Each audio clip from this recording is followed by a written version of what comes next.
Am I the arsehole for walking out the airport when I saw my mother-in-law standing with her luggage? Story time. So I've never had a good relationship with my husband's mother. She would always make remarks comparing me to her, and then one day she just switched up and started overly praising me all the time. She then started copying me, which was a little bit strange. One time she even dyed her hair purple just so she couldn't match me. And then when everyone started to point out how ridiculous she looked, she blamed me. She accused me of trying to make a joke out of her. So I decided to take my husband on a little anniversary trip. A keynote here, I was pretty much paying for everything. I was paying and my husband was responsible for booking the tickets and the hotel, you know, all the boring stuff. Steve's mum really wanted to come along for some reason, and when we told her we didn't want her there, you have never seen a 6-year-old woman throw a tantrum like this before. We said it's for our anniversary, why would you want to be there? She would send me texts, she would call me, and she even sent people round to our house to talk me into letting her go. This woman even threatened to call the police and make up a complaint about me. My husband said we should just give in and let her come, and I kept saying no, it's weird.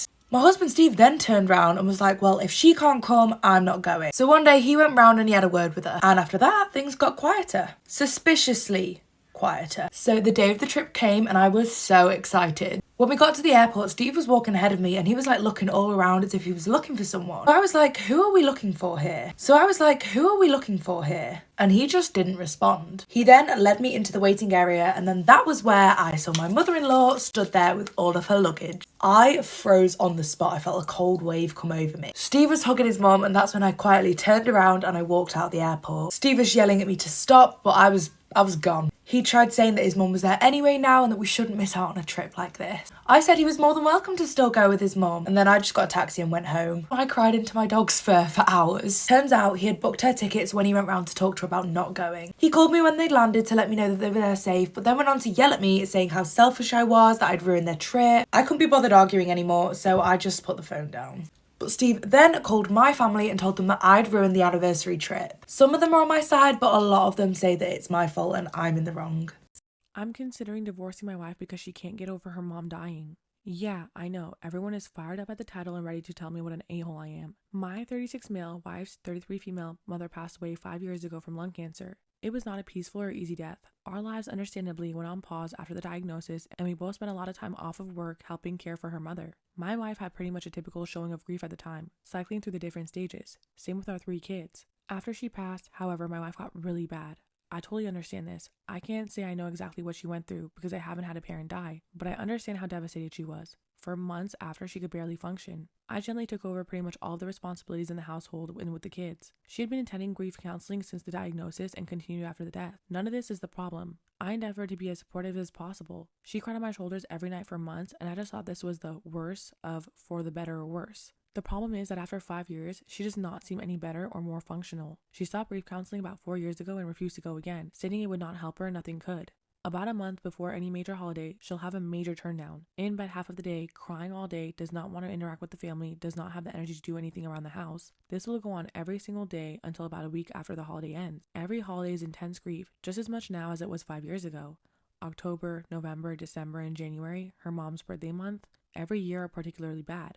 I'm essentially without my wife, and I'm a single parent to my 3 kids. She's completely incapacitated by the grief for about 6 months out of the year, and has been the past 5 years. When I say incapacitated, I mean incapacitated. When she's in the depths of her grief, she's completely incapable of intimacy with me or the kids. There's no cuddling, spending time with us, going on family outings. We don't do the deed for half of the year. I've stopped asking her if she wants to talk about it because she can't get any words out between sobs if she tries. What hurts the most is that the kids have stopped asking or being concerned. If they see their mom in bed when they get home, they just go about their day and might casually mention, "Oh, mom's sad today," if they're siblings or I ask where she is. They don't really seek affection with her anymore because they rarely get anything more than tears. I've discussed this with therapists, my parents, friends, etc. And I know all the rebuttals people have for this, so let me preempt them. She's unwilling to go back to therapy for grief counseling or to see a doctor for depression. Yes, I know she's severely depressed. I can't force her to go to the doctor. I've tried so much. Yes, it really is just as intense as it was 5 years ago. No, I never tell her to get over it or blow her off. On my worst days, I just give her space and leave her be. Most days, I try to offer her some comfort. If you want to judge me for leaving her alone, whatever. But know that I feel like I essentially have caretaker fatigue at this point. No, she does not have a history of depression, but she does have ADHD. Don't know if that's relevant. I feel like my wife died when her mom died. I would do anything to get her back, even a small piece of her. But she doesn't seem willing or able to move past her mom's death. I feel awful for considering a divorce, but I don't know what else to do.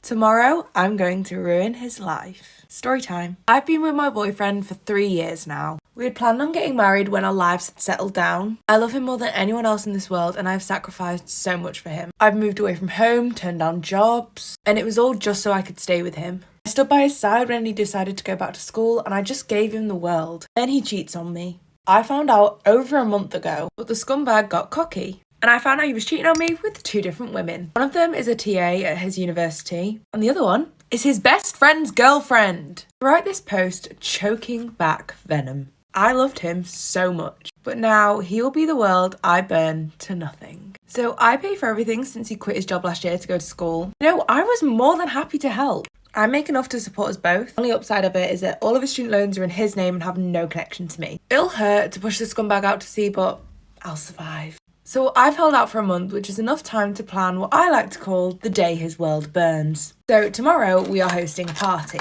I've arranged for his family to come, but unfortunately my family can't attend. I've packed everything valuable already and the suitcase is in the back of my car. So my brother will come and pick up the car during the event tomorrow, which my boyfriend would normally drive himself to school in, even though the car is in my name. The joint account, which is all my money anyway, is already empty. The event will be great and he thinks it's so that we can announce our engagement to his family. However, what will happen in reality is this. I will announce my departure from his life. I already have a new job lined up which is in a different state. I'll start by showing him the screenshots of what he said to these other girls and the many other degenerate things his mind came up with. And then these will all be passed around the room. I will then hand him the notice to vacate as I've already broken our lease. We need to be out of the property by the end of the month. I will then end off by saying that I've reported that he was sleeping with one of the TAs from one of his classes last semester, and that I am really sad that I won't see the fallout from that situation. Oh, and his friend also has a message for him that I will deliver, informing him that his friendship group never want to see him as well.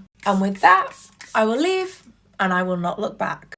Am I the arsehole for checking my husband's dashcam footage without his consent? Story time. I recently went on a hen do and my husband was supposed to be looking after my dog. Keyword, supposed to. On the last day of my trip, I got a phone call from my husband Steve telling me that our dog Ellie had run away. He was absolutely distraught. He was crying that he couldn't find her. He told me that he'd taken her for a walk and that she'd bolted into the bushes. He said that he tried to follow her and stayed for hours trying to find her. Ellie is a really small dog. She's a poodle mix and she's nearly 13 years old. In the whole time I've had Ellie, she has never ever tried to run away before. So as you can imagine, I was a little bit suspicious about all this. But I reassured myself saying, why would Steve lie to me? We came home straight away and Steve was surprisingly okay. Unlike us, might I add, who was absolutely heartbroken. Ever since my husband started working from home, he's always been annoyed at how much attention we gave Ellie, and he often complained about how we disturbed him from work. So a few days later, we ended up getting this random call from an animal shelter, and this place was 50 miles away. And if you haven't guessed, they told us that they had found Ellie. When I ran in to tell Steve, he was literally like, oh, okay, that's great. I was like, babe, I've just found the bloody dog. I even said at the time, I find it so weird how she got so far on her own. And Steve made the point that somebody might have stolen her. He said somebody probably stole her, realised how much of a nightmare she was, and then dumped her somewhere. At this point, my suspicion was growing massively, so I decided to check his dash cam. So he went out drinking one night, so I copied all of the day's footage from when I was away onto my laptop. And that was when I saw it. The day he rang me telling me that she'd gone missing, I caught him loading Ellie up into the car and driving over 50 miles away and ditching Ellie. The dashcam caught him loading Ellie out of the car, throwing her favourite toy into a field and then telling her to fetch. When she ran off to get it, Steve drove away. So when Steve got in that night, I immediately confronted him about it. And when I confronted him, he laughed in my face. He couldn't understand why I'd looked so much into it all. He said he dropped her there so she could find a nice farm and live a better life. Then the next morning when he'd sobered up a little bit and he realised how I'd found out all this, he told me I was in the wrong for all of this, for checking his dashcam without his consent.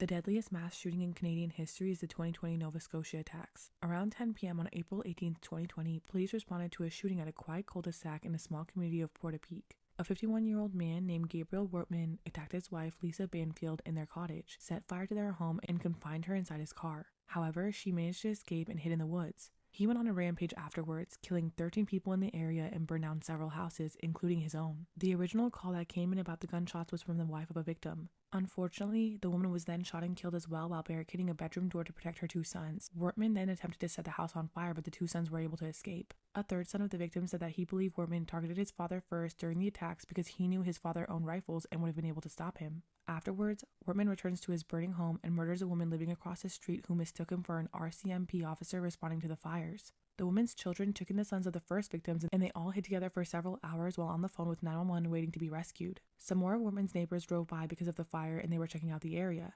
As they passed by and pulled up alongside what appeared to be a police car, Wortman then opened fire at them with a handgun and injured the driver in the shoulder, but the two managed to flee in their vehicle. As officers responded and showed up to the calls, Wortman was on the run. He fled by driving through a dirty road along a blueberry field which officers hadn't blocked off. He spent the night parked behind a welding shop in the Deborah area. They later found police equipment and gun-related items in a ditch on the property of a resident he knew. Officers and medical personnel didn't show up right away despite the fires and multiple 911 calls being made. Around 6:30 the next morning on April 19th, Wortman went to Wentworth to a house whose residents he knew.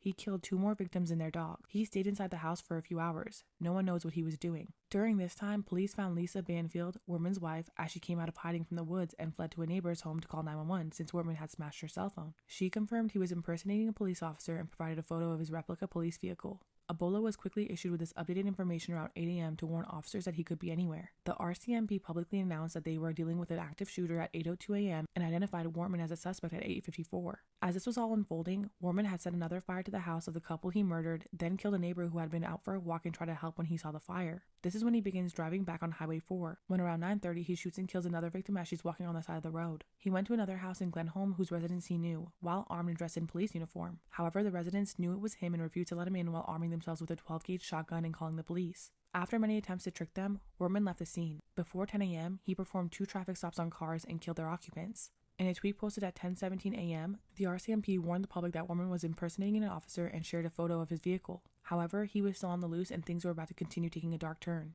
Crime Fanatic Friday Part 2, the deadliest mass shooting in Canadian history, the 2020 Nova Scotia attacks. 2 officers were planning to meet at a location near Deborah when the active shooter, Gabriel Wortman, crossed their path. He first came across Officer Chad Morrison, who he began shooting at, but Morrison fled in his vehicle and took shelter at an empty paramedic station until he was eventually found by paramedics and transported to the hospital. However, the other officer, Heidi Stevenson, who was en route to the meetup location, wasn't lucky enough to live, as Wortman collided his car head-on into hers. She engaged open fire with him, resulting in him returning the fire and killing her. He stole her sidearm and remaining ammunition before setting both cars on fire. He then shot and killed a nearby motorist who had stopped to help Stevenson, and drove off in the victim's silver Chevrolet SUV. Police announced the vehicle change around 11:06 a.m. Shortly after, Wortman killed a woman that he knew in her home, changed his clothes again, and stole her Mazda 3. By 11:24, he was spotted continuing south through Milford. Over 13 hours after police began pursuing him, at 11:26 a.m., Wortman stopped to refuel at the Irving Big Stop service area in Enfield when 2 RCMP officers arrived. One drew his firearm as he exited the vehicle, immediately aiming at Wortman inside the car.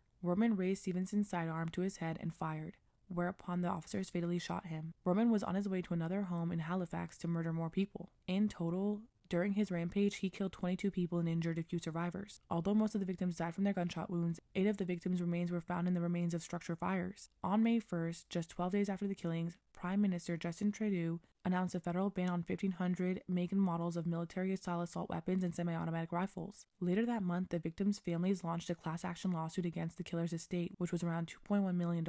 On December 4th, 2020, police arrested the killer's wife, Lisa Banfield, along with her brother James and brother-in-law Brian Brewster, for unlawfully purchasing and transferring ammunition which the killer used in his attacks. A second class action lawsuit was also filed in August 2020 against the province and RCMP, alleging that they didn't do enough to stop the killer and didn't respond quickly enough.